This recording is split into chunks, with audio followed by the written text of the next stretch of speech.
took us nearly 30 years to bring back any ICC event in Pakistan. लेकिन अगर मैं ये कहूँ कि न्यूजीलैंड ने हमारी पार्टी ज़रूर ख़राब कर दी है, क्योंकि पाकिस्तान टीम को जो है शिकस्त मिली है, और वो भी एक भारी शिकस्त।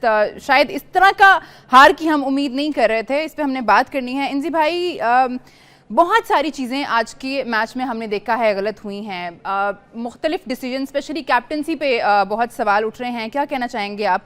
हार जाना ठीक है, लेकिन जब आप इतने बड़े मार्जिन से हारेंगे पहले मैच में, तो जाहिर है सवाल तो फिर होंगे। अच्छा, मैं ये समझा जिससे आपने कहा ना कैप्टनसी पे, मैं सेनेटर की समझा कि आप उसकी बात कर रही हो, क्योंकि जी उधर वो है। नहीं जी, रिजवान की कप्तानी पे हमें तो सवाल उठाने हैं, क्योंकि बहुत सारे फ्लॉज नज़र आए हैं। नहीं, सही बात है कि जी पाकिस्तान जो तवक्को हम सारे कर रहे थे, पाकिस्तान उस हिसाब से बिल्कुल नहीं खेला। शुरू में पाकिस्तान ने ज़रूर प्रेशर रखा, लेकिन है ना बाद में उस प्रेशर को ना होल्ड नहीं कर सका। और थोड़ी सी ये है कि जिस टाइम आप हारते हैं तो काफ़ी सारी चीज़ें आपको नज़र भी आती हैं जिस पे हमें बात करनी पड़ती है। अगर आप देखना कप्तानी जब से T20 शुरू हुआ ना, तो आप जो प्लान करके जाते ना, ये नहीं होता कि जी आपने उस प्लान के हिसाब से चलना है। आपको मौके के हिसाब से भी ना कुछ है ना तब्दीलियाँ करनी पड़ती हैं, कुछ आपको डिसीजन लेने पड़ते हैं। तो वाले डिसीजन मुझे नज़र नहीं आए कि जी अगर आप 3 फास्ट बॉलर्स को लेके गए थे कि जी आपने 10-10 ओवर उनसे ही करवाने हैं, वो पत्थर पे लकीर है जैसे, ठीक है ना। उन्होंने जो तीनों हमारे फास्ट बॉलर्स हैं, उन्होंने 214 रन दिए हैं अपने 30 ओवर में। और जो स्पिनर्स है जिनकी हम बात भी करते रहे हैं कि जी एक और स्पिनर भी रेगुलर होना चाहिए था। हालांकि सलमान ने भी और खुशदिल ने और इब्रार ने, तीनों ने मिलके ना ये 20 ओवर में 102 रन दिए हैं, और सलमान ने 3 ओवर में 15 रन दिए हैं। तो आपने उनसे ओवर ही नहीं कराए। अगर जिस तरह ये हारिस रऊफ था, वो कम बैक कर रहा था, उसने 83 रन दिए हैं। अगर वो उससे बॉलिंग नहीं हो रही थी कि जी हर ओवर में वो 1 से 2 अच्छी बॉल डाल के उससे लूज बॉल हो रही थी, आप यहाँ थोड़ा सा चेंज करते, यहाँ थोड़ा सा आप अपने स्पिनर्स को लेके आते, थोड़ी सी आप चेंज करते। और मैं जो बात आपसे पहले भी कर रहा था कि अगर मिडल के ओवर्स में हम विकेटें नहीं लेंगे तो इन पिचेस पे जो भी सेट हो जाएगा, सो वो आप उसको स्कोर नहीं रुकवा सकते। इवन देख लें कि लास्ट में जिस टाइम खुशदिल खड़ा हो गया था, उसने मारना शुरू कर दिया था, फिर भी हमारी होप्स थी कि हो सकता है कि स्कोर हो जाए। तो कोई भी बॉलिंग हो, इन कंडीशंस पे आपकी जो मिडिल की जो उनसे बॉलर्स हैं, वो स्टार्क बॉलर से ना आप बॉलिंग करेंगे तो आपको मुश्किल होगी।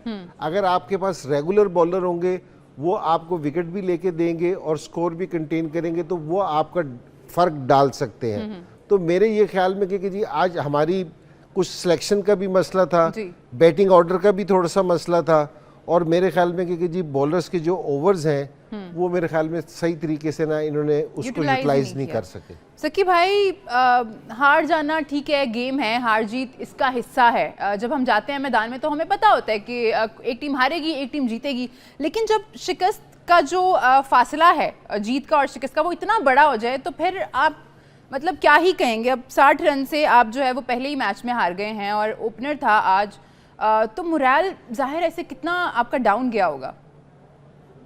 डेफिनेटली बहुत डाउन जाएगा, और गया है, क्योंकि -1.200 का नेट रन जो है ना वो माइनस में चला गया है।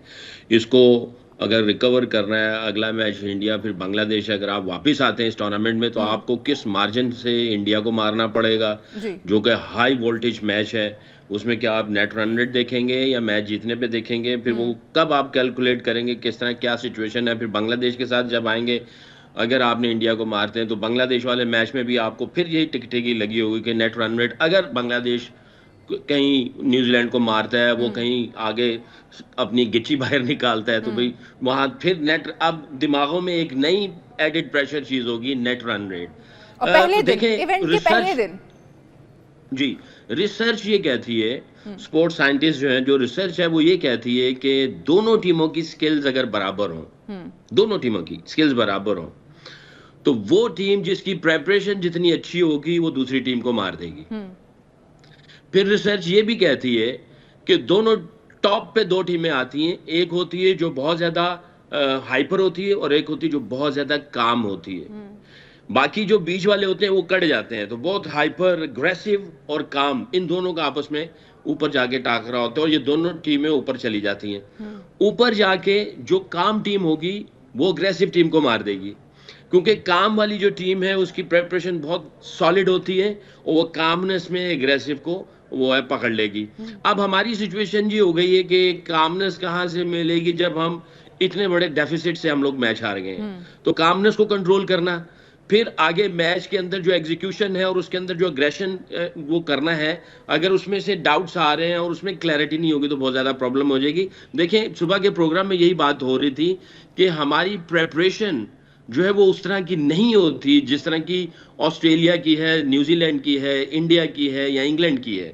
अच्छा, उनके भी इश्यूज आते हैं और जब इश्यूज आते हैं तो उन इश्यूज को हल करने के लिए, क्योंकि बहुत सारी चीज़ें ऐसी होती जिसमें कंटिन्यूटी चल रही होती, चाहे वो स्पोर्ट्स स्टाफ के एतबार से है, चाहे कप्तानी के एतबार से है, चाहे खिलाड़ियों के एतबार से है और कट फॉर रोल्स उनके रोल्स के एतबार से है।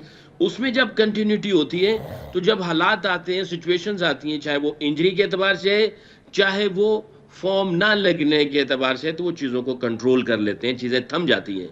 मगर जब कंटिन्यूटी नहीं होगी और फिर जब प्रेपरेशन उस तरह नहीं होगी तो किसी की फॉर्म लगी नहीं हुई है, इंजरी साथ में आ गई है, ये दो चीज़ें प्लस कंटिन्यूटी नहीं है, तीसरी चौथी जो चीज़ है वो ये है कि प्रेपरेशन सही नहीं हो पा रही होती, तो फिर इंशाल्लाह माशाल्लाह पे बातें चली जाती हैं। इसमें कोई शक नहीं है कि ये हमारी टीम जो है इसमें पोटेंशियल है, क्योंकि इन लड़कों के साथ मैंने बहुत टाइम गुजारा हुआ है, मैं इनके साथ ड्रेसिंग रूम में रहा हूँ।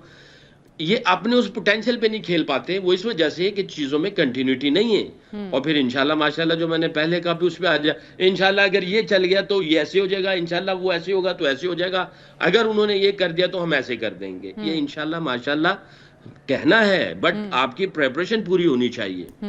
प्रेपरेशन पूरी नहीं थी, वो ऐसे लगता था कि न्यूजीलैंड की टीम चाहे वह बॉलिंग है, बैटिंग है, फील्डिंग है, ऑटो पायलट लगा हुआ सारा काम, उनका प्लान है वो एग्जीक्यूट करे, उसी तरह चलने हैं। हमारे यहाँ कोई ऐसा नहीं लग रहा था कि कोई ऑटो पायलट वाला काम हो, हमें समझ नहीं आ रही थी कि हम किस डायरेक्शन में किस तरह जा रहे हैं, हमारा माइंडसेट क्या है, किस तरह गेम बनेगी, किस तरह निकलेगी। वो जो आपको ग्लिम्स नजर आए ना थोड़े बहुत, वो जब आप खेल रहे होते हैं इस लेवल पे जाके, तो प्लेयर जब जोर लगा रहे होते हैं, हिम्मत कर रहे होते हैं, तो आपको वो थोड़े थोड़े से ग्लिम्स नजर आते हैं, 2-2, 3-3, 4-4 ओवर के, कि आपने बॉलिंग के एतबार से, बैटिंग के एतबार से या फील्डिंग के एतबार से आपने ऑपोजिशन को थोड़े से धचके दिए, थोड़े से पंच थ्रो किए, वो आप कर रहे होते हैं। बट ओवरऑल अगर देखा जाए तो बिल्कुल ऐसा नजर नहीं आ रहा था कि हम कंफर्टेबल सीट पे बैठे हैं। We were panicking, honestly speaking. New Zealand ने बहुत खूबसूरत क्रिकेट खेली है। इंजी भाई, सकी भाई जो बात कर रहे हैं कि हमें लगा ही नहीं, वो एक दो झटके हमने ज़रूर दिए जो हमें विकेट्स मिल गई पहले से 10 ओवर के बीच में, वो 2-3 उसके बाद हम वो भी विकेट्स नहीं ले सके। और जो उनके बैटर्स जैसे आप बात करते जो सेट हो गए थे, जैसे हमने 2 सेंचुरीज करा दी पहले ही मैच में, तो किसी भी टाइम पे ना ऐसा लगा नहीं कि हम मुकम्मल तौर पे मैच में हैं। नहीं देखें, बिल्कुल सिंपल सी चीज़ है, मैं आपको बताऊँ। जिस टाइम हमने उनके 3 खिलाड़ियों को आउट किया ना, तो जिस टाइम उनके 2 बैट्समैन खेल रहे थे ना, उन्होंने कोई बाउंड्रीज मारने की कोशिश नहीं की, उन्होंने सिंगल लेने की कोशिश। रनिंग बिटवीन द विकेट इतनी अच्छी थी। अच्छा, हम क्या कर रहे थे, वो अपने आप को सेव कर रहे थे। हमने क्या किया, हमने ना अपने जो उनसे एक 10 ओवर का कोटा था ना, उसको पूरा करने की कोशिश की कि जी इस मौके पे हमें ना आउट करने की बजाय ना, हमने कहा कि जो हमारा एक 10 ओवर का जो हमारा हिस्सा है ना, जो हमने खुश दिल से करवाना था और सलमान, इसको निकाल दें। वो इनको 4-4-5 करते करते ना वो सेट हो गए। जिस टाइम वो सेट हो गए ना, उसके हिसाब से उन्होंने फिर अपनी एवरेज ले ली। तो ये वाली चीज़ है ना, बड़ी इंपॉर्टेंट है। बिल्कुल सिंपल सी चीज़ है, कोई रॉकेट साइंस नहीं है कि जब तक आप रेगुलर बॉलर्स के साथ नहीं खेलेंगे, आपके पास विकेट टेकिंग ऑप्शन नहीं होगी, स्पेशली मिडिल के ओवर्स में। ठीक है, तो आप है ना दूसरी टीम को इन फ्लैट पिचेस पे अगर आप आउट नहीं करेंगे तो आप है ना इनको स्कोर नहीं रुकवा सकते। तो और दूसरी चीज़ ये कि आज बॉल आपने स्पिन होता हुआ देखा, क्योंकि जी स्पिन हो रहा था। इब्रार जो आपको इतने अच्छे टच में नजर नहीं आ रहा था, आज बड़ी अच्छी उसने बॉलिंग की, 47 रन दिए उसने 10 ओवर्स में। तो इसका क्या मतलब था, यहाँ फौरन आपको डिसीजन ये करना था कि जी स्पिनर्स के लिए ना उनको खेलना आसान नहीं हो रहा कि मैंने स्पिनर से ज़्यादा ओवर करवाने हैं। ठीक है, तो आपने ना वहाँ फास्ट बॉलर से आप है ना बॉलिंग करवाते रहे, आपने है ना जहां आउट करने की बात शुरू में जिसने वो नए बैट्समैन आए थे ना, वहां आपने हमला करवाना था, जहां आप है ना उसको लेके आ गए। आप थोड़ा इजी हो गया वहां।